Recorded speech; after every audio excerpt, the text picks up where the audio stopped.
For more analysis, we're joined from Ramallah by Mr. Murad Harfoush, political analyst, and from Cairo by Dr. Muhammad Osman, international relations specialist. Welcome to Q News. I'll start with you, Dr. Osman, now. After a violent night that killed at least 100 Palestinians in a matter of hours, the occupation army announced the resumption of the ceasefire. What is the reality that Israel's trying to impose in Gaza at this point? That they won't go back to war, but also have the right to launch deadly attacks anytime that they wish without any consequences. And we have just heard the Israeli government spokesperson saying that the airstrikes targeted terrorists. That's what she said, ignoring the fact that civilians and children were killed. Thank you for having me, Hala. Greetings to you and to your honorable audience. It seems that Israel, thank you. Israel has a very twisted definition of the concept of a ceasefire. Any ceasefire in the world is prone to violations taking place, like the one that took place yesterday with the shooting of the Israeli soldier. Hamas denied any responsibility for the shooting and said it is committed to the ceasefire agreement. And even if Israel was within its right, theoretically, to respond to such a violation, definitely the response was not proportionate. Hell, it was not even legal. And excuse my choice of words, because what happened yesterday was another episode of carnage that reminded us of the days of bloodletting and open war in the Gaza Strip. A random bombardment of civilian areas and urban areas inside the Gaza Strip, causing the death of over 104 people, including around 30 to 40 children. Those hardly sound like or seem like terrorists to me, Hala. So it seems that the Israelis are bent on breaking the will of the Palestinians, humiliating them, and also jeopardizing the chances of the success and the endurance of this ceasefire. What they were aiming at, in my opinion, with yesterday's ravaging campaign of aerial bombardment on Gaza and artillery shelling as well, was that they wished to provoke some sort of response from the Palestinian resistance factions so that it would be a pretext for the resumption of the war. But it seems that the Palestinians acted in a very self-restrained manner, very responsibly, reiterated their commitment to the ceasefire. And also on the positive side, despite the carnage and the massacre that took place yesterday, the Americans have displayed that they can rein in the Israelis. Even though the Americans permitted this criminal endeavor yesterday, yet they also restrained the Israelis so that they wouldn't go as far as to take any drastic actions that could lead to the collapse of the ceasefire. Israel is pushing for the expansion of its areas of control inside the Gaza Strip to go way beyond the yellow line and redeploy in areas that they withdrew from. It seems that the Americans are holding them back now. So despite Israel's violations of the ceasefire, very blatant violations and disproportionate violations and illegal violations of the ceasefire, it seems that the ceasefire agreement is going to hold in the near future, at least. Mr. Harfoush, welcome to Q News. Let me start by asking you, Hamas has postponed the handover of an Israeli detainee body as a response to Israeli violations. How is that received inside Gaza, especially that Israeli government spokesperson said that Hamas did not abide by the ceasefire? We have just heard her, and that the army launched strikes on Gaza to target Hamas members. That's what she claimed in a live conference.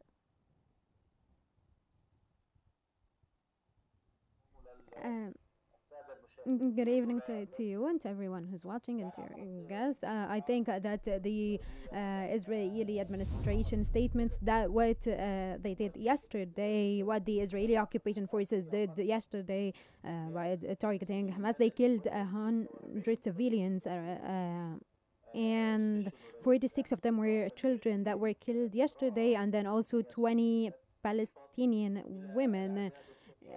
This is also added to the great number to the martyrs that were killed from the start of the war on the Palestinians. And this number is because of the Israeli aggression over the past 2 years that targeted civilians and Palestinians and destroyed the Gaza Strip. They destroyed around 90% of the infrastructure in the Gaza Strip and even medical institutions. And yeah, of course, Hamas has postponed the handover of the Israeli detainee body because of these aggressions on the Gaza Strip and because uh, of the continued bombardment across the strip. Even the tents were targeted, where the civilians and Palestinians are staying, children, women, families across the Gaza Strip. But uh, the people in the Gaza Strip are fearing that the war and the genocide will be back and will be reignited, and everyone in the Gaza Strip, they want the first phase of the permanent ceasefire in the Gaza Strip to be implemented so that they can get their life back after 2 years of a genocide and ethnic cleansing, and especially that they've lost so much of their people and have faced great destruction in mosques, churches, schools, hospitals, educational institutions. It's been 2 years now that the Palestinian children haven't gone to school, in addition to the destruction in the infrastructure and the medical institutions in Gaza. Around 16,000 are injured and are at a risk of dying because the Rafah crossing is still closed, and the agreement was supposed to have the Rafah crossing operating, but the occupation forces have stated that they have completely closed the Rafah crossing, and this is a clear breach of the agreement and shows that Netanyahu is not keeping his end of the deal with the ceasefire agreement, and this shows that the Israeli occupation forces are trying to violate the agreement and not comply to all the points, and with the far right government pressure and the conflicts that are going on internally, the continued threat of the importance of having the of reigniting the war. Mhm. Dr. Osman, US President Donald Trump said that the attacks are self-defense, not violations of the ceasefire, and cannot jeopardize the ceasefire. What do you think are the American standards of a ceasefire violation? I think that the Americans also have a very twisted definition of a ceasefire violation, and also the concept of self-defense, it seems, because how is it exercising my right to self-defense when I corporate bomb parts of a city and caused the death of over 100 people? I don't think, how can we define or fit that into any coherent, logical narrative? And morally grounded narrative that would justify grounds for self-defense. A single soldier was shot yesterday. For all we know, he could have been shot by friendly fire. You know that the previous time this happened, about a week ago, Hala, when 2 soldiers died due to an explosion, and it was said back then, according to reports, that there were clashes and that the Israeli army intervened and that they were targeted by an anti-tank missile. Yes. Investigations revealed afterwards that all what happened is that those soldiers stepped on unexploded ordinances, Israeli unexploded ordinances. That Israel planted already. Yes. So they died with the bombs they threw and did not explode. So it was basically their mistake. However, they used that to justify a wave of a smaller wave of airstrikes back that caused the death of several Palestinians. This time, we might discover that something similar had happened. And even if Hamas did carry out this attack, it is logical that the Israelis would respond proportionately against Hamas targets, and not so on a very wide range set of targets, which are mostly civilian targets, Hala. But at the same time, also, what the Americans are doing, basically, they are trying to justify the actions of the Israelis because they have to leave them something. They have to make Netanyahu and his government a safe face in front of the Israeli public, so that they would seem as if they are strong and tough, and that they would respond very disproportionately to any given violation. But on the other hand, the Americans seem to be very committed to the ceasefire. They reined in the Israelis. If it's up to the Israelis, Hala, we would not be even having a ceasefire. This war would be continuing until the end, until the Israelis annihilate Yes. whatever is of Gaza. The Americans apparently do not support this course of action anymore, so they are reining them in. So despite the very shameful stance of the United States and their overt stance being completely biased towards Israel in yesterday's and this morning's rampage of violence and bloodletting, behind the scenes, it seems the Americans are playing a mildly more positive role by reining in the Israelis and preventing them from carrying out any escalation that could actually lead to the unraveling of this agreement and its collapse. On the other hand, Yes. we knew from day one, Hala, that violations will occur. We knew that this will not be easy. We should not be surprised by the death of more Palestinians, unfortunately. However, as long as the ceasefire stands, there will always be hope that peace might prevail in Gaza. This is what we need to hold on to. Mr. Harfoush, after the latest wave of attacks, what does the ceasefire's resumption mean at this point? How do such contradictory signals affect public confidence in any political or security agreements with Israel?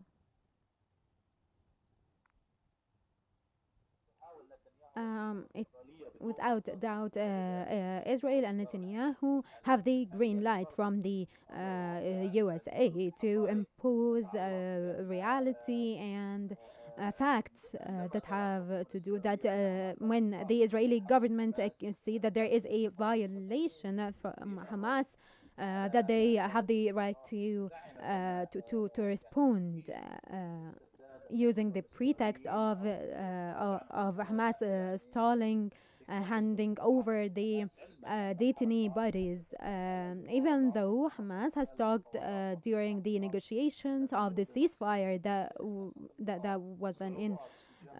That were done in Sharm el-Sheikh, they said that they will have or they will face obstacles to get all the detainees and the detainees' bodies because they don't have the necessary equipment and the bulldozers, they don't have the logistics to get the bodies from under the rubble, and that a number of those who were protecting those detainees were killed and they don't know where they are, in addition to the destruction that the bombardment did, that changed how the whole strip looks now. And so yeah, Israel is trying to have what happened in Lebanon and Syria happen in the Gaza Strip, meaning that they want to stay there for a long time and target the security threat that is threatening its forces in the Gaza Strip and attack civilians. Yesterday we had 104 Palestinians killed, around 47 of them were children, where these military targets and where these part of Hamas, or were they just children, civilian children, or is the reality that the occupation forces wanna continue the war? And so this shows that this agreement could actually be fragile and is actually threatened every second, and that there is a chance that we will go back to war and to the genocide. And here the US is the only one that can guarantee that Netanyahu will commit to the ceasefire and will not violate it. And even though the Palestinian resistance showed readiness to implement all phases of the agreement, not just the first phase but the second phase as well, even though they have that they are facing challenges and barriers to move on to phase 2, but this was crucial for the future of the Gaza Strip. And of course phase 2 is still vague and we need more clarity on it, and we need more efforts from the mediators so that we can make it clear and to overcome the obstacles, even though Netanyahu is calculating what to do on the Gaza Strip according to the Israeli elections that are coming up. And the vote actually internally the vote have come up, and they are saying that Netanyahu is trying to keep his chair, and that they are getting ready now for the elections, even though this government and the upcoming elections and in December 2026. But Netanyahu has a lot of obstacles that are facing him now to stay in chair, and so this is why he's doing this now, so that he can stay in place. He is trying to resume the war on the Palestinians when he talks about violations from the Palestinian resistance and the Gaza Strip, knowing that he is talking on behalf there were statements from more than one leader from the Palestinian resistance that they are committing and implementing the ceasefire, and they want to keep this permanently and not just for now, and that they are ready to implement the upcoming phases of this agreement, which is not the case for the Israeli government that are still threatening to reignite the war on the Palestinians, as we saw from the statements from Israel's government, that they will threaten and basically kill anyone who threatens the Israeli government. And they are saying that Hamas is violating the agreement, but actually the occupation forces are targeting civilians, children, women. They are targeting the tents where the families are staying. It is preventing the reopening of the corridors, like the Rafah crossing. They are not allowing the injured to go out to get medical attention, and are not committing to the agreement from the very first second. They have been breaching and violating the agreement, not honoring it, and are saying that everything is basically Hamas. It's because of Hamas and their violations. I get your point. Yes, I get your point. Now, Dr. Osman, could this pattern of bombardment followed by brief ceasefire become like an entrenched Israeli doctrine as it is in, for example, in Lebanon? Sadly, so it seems, Hannah. It seems that the Israelis are seeking to replicate the Lebanon model in Gaza. However, the problem is Gaza cannot really bear the Lebanon model, the execution of the Lebanon model, because unlike Lebanon, Gaza has been completely destroyed, and the people have nowhere to go. And sieged, and completely sieged, unlike Lebanon. Exactly. And it's besieged, and most of Gaza, 58%, is occupied by the Israelis, and there's a very dire and deep and catastrophic humanitarian crisis. Yes. So any obstruction of the entry of aid, or resumption of hostilities, or delay of the reconstruction of Gaza will have very detrimental effects and consequences for the livelihood and even the survival of the inhabitants of Gaza. But unfortunately, Israel seeks to do just that. That Gaza would be in this situation of no war, no peace situation, where they have a free hand to execute operations at any time of their convenience, in accordance with their so-called security needs and their expansionist urges as well. So, of course, this is a very dangerous pattern of behavior by the Israelis, and the Americans need to be more decisive in preventing that. They have to understand that if they are invested and committed to the success of the agreement in Gaza, which President Trump has basically taken as the flagship of his flotilla of peace all around the world.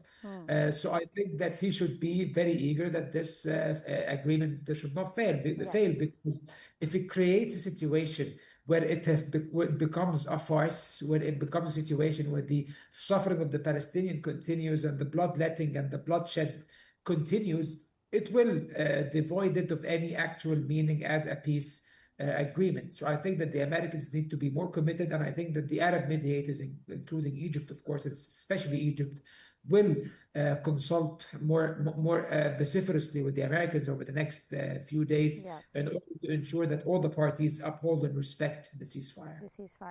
Mr. Harfoush, I need a very brief answer to my question. What message do these strikes send to Gaza civilians who believed in the ceasefire?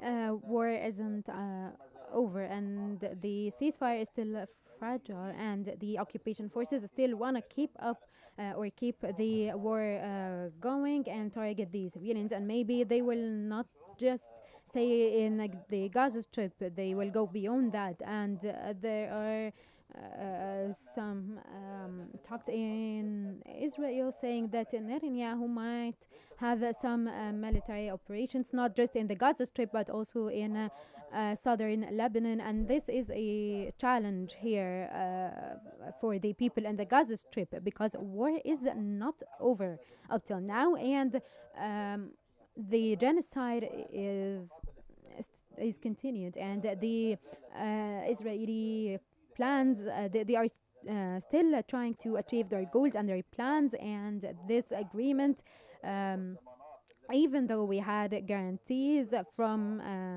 Israel to the mediators and the US, but still they are not committing to the agreement and are violating it, and we still have a risk of going back to war unless the USA, with all its statements and so on, and then their statement saying that war is over in Gaza, but yeah, there are still Israeli aggressions and civilian targeting, and the number of killed people is still going up. The injured too. We're having hundreds of injured people over the past days.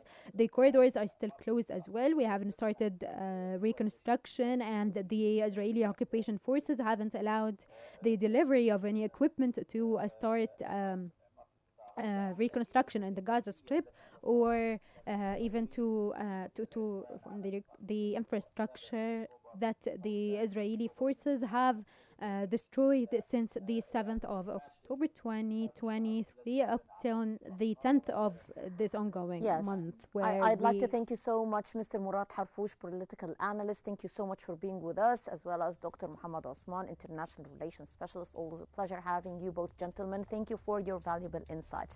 And this brings us to the end of today's episode of In Depth. My name is Hilal Hamalawi. Thank you so much for being with us. Stay tuned for more updates here on Q News.